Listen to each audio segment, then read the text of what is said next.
This time on Fixity Fix, step by step of how I got these 16 battery modules out of the Tesla Donor Model S to use in the 944. Fixity Fix!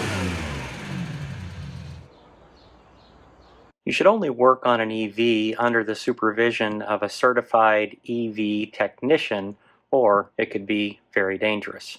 If you're going to work on an EV yourself, you're doing that at your own risk. Before we delve into breaking open this battery pack to harvest the 16 modules for our EV conversion, it's important to discuss safety equipment. The most important piece of safety gear are going to be good gloves.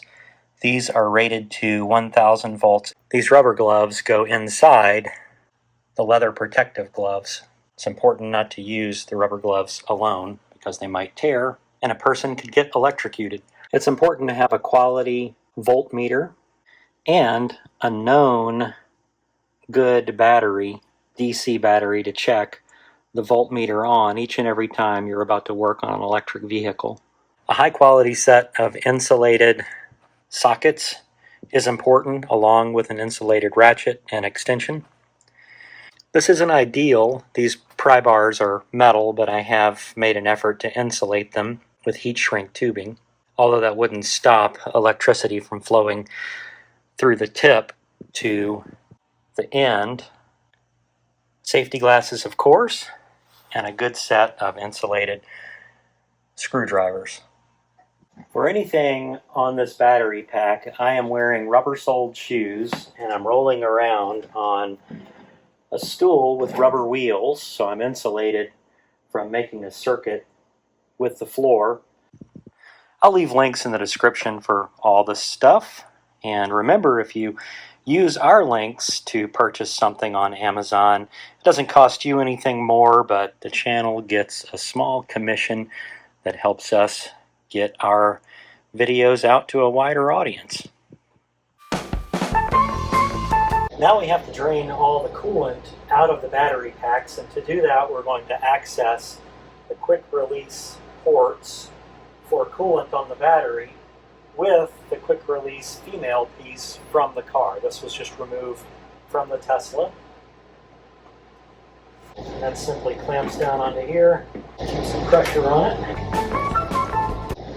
I'm using about 40 psi so I don't do damage to the batteries.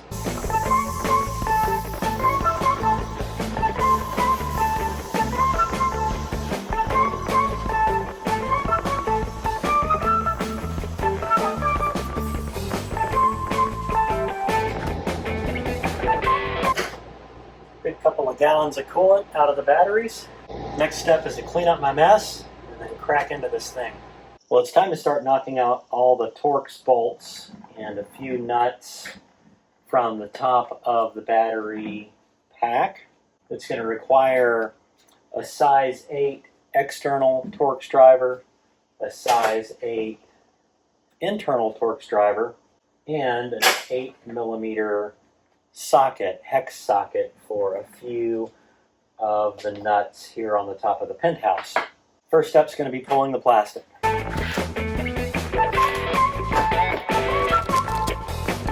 got some moisture under here.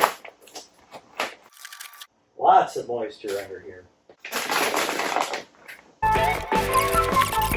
Here you can see the line of bunches of Torx bolts, and then some of the 8mm hex bolts here that need to come out along the center. We took out the mating side on the bottom of the car earlier. These centering pins get pulled out with vice grips. There's a few 8mm hex nuts up here on the penthouse. First, I'm going to dry off the moisture before I start pulling bolts out.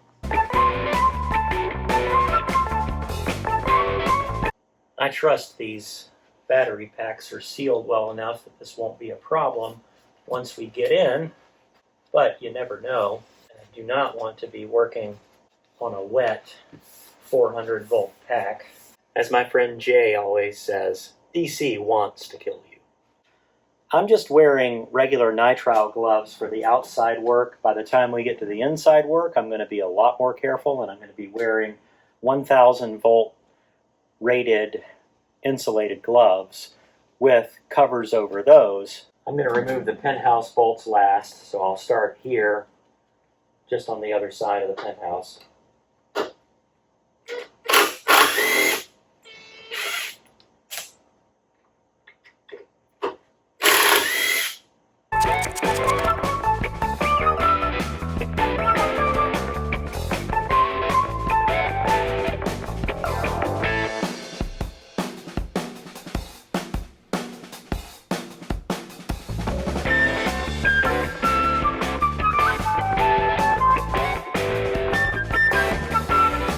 There are a dozen of these sintering pins through which bolts go. We've already taken the bolts out from the bottom. That's how we released the battery pack from the car. These are left-hand threaded, and it seems like the best way to get them off is with vice grips. For example,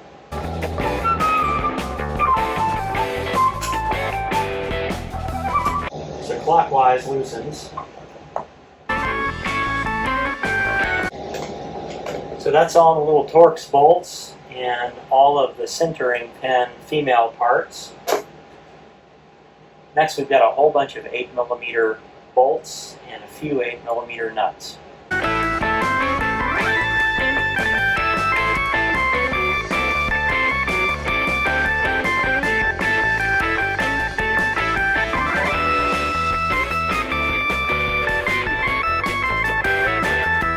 And back from Home Depot, because the one bit I had that would have fit this was broken. Security Torx 20.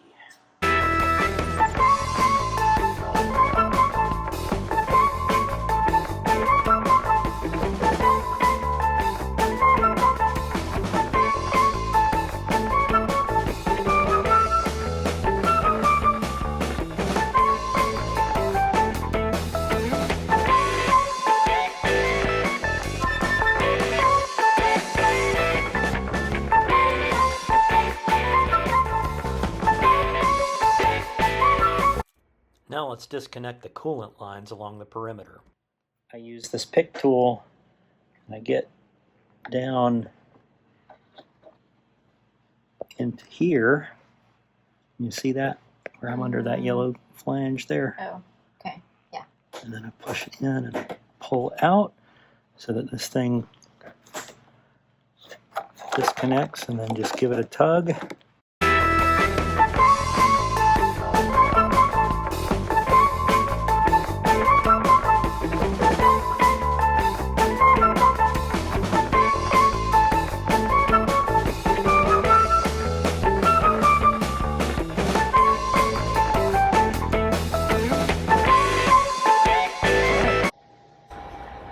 I'm using a 13mm WEHA insulated socket set to remove the battery terminal bolts. There are 32 of them in total. Now I'm disconnecting the BMS battery quick disconnects. Numbering each of the modules in case I have to reference back to where they came from. I can also see that 2 of the modules at least are water damaged. And I want to be able to track where those came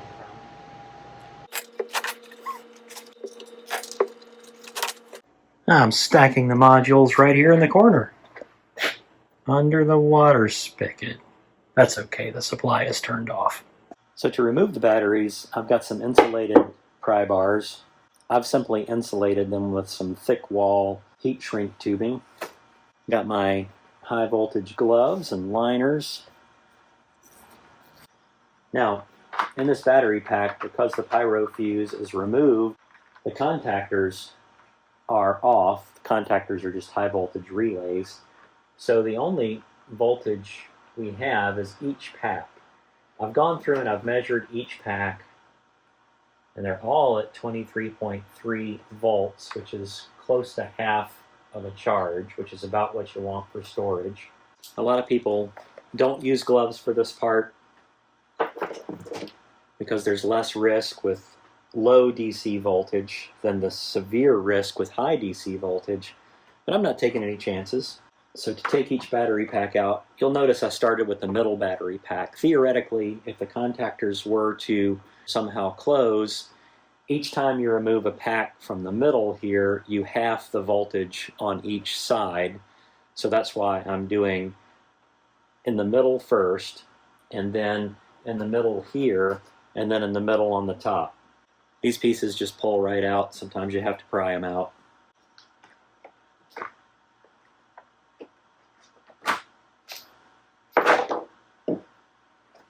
I've seen a lot of folks just get under these plastic shelled batteries with a pry bar and pry them up from the bottom and then grab them from the sides. It makes a little more sense to me to get in under the plastic railing on each side with a sideways pry bar. And pull up.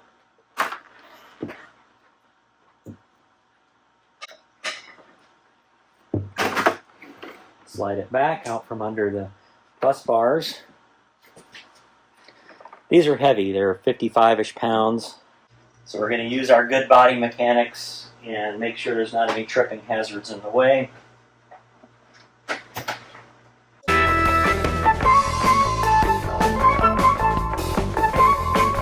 I'm stacking them in a safe corner of the garage using the mica sheets in between the battery modules, placing the terminal insulators on top of each module.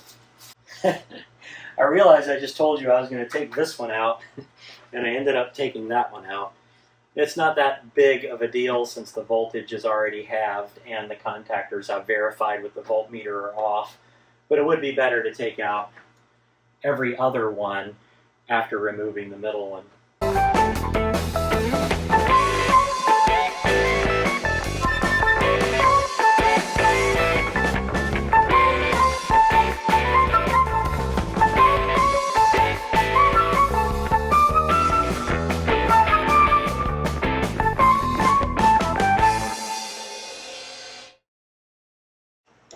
Look at all those empty battery compartments.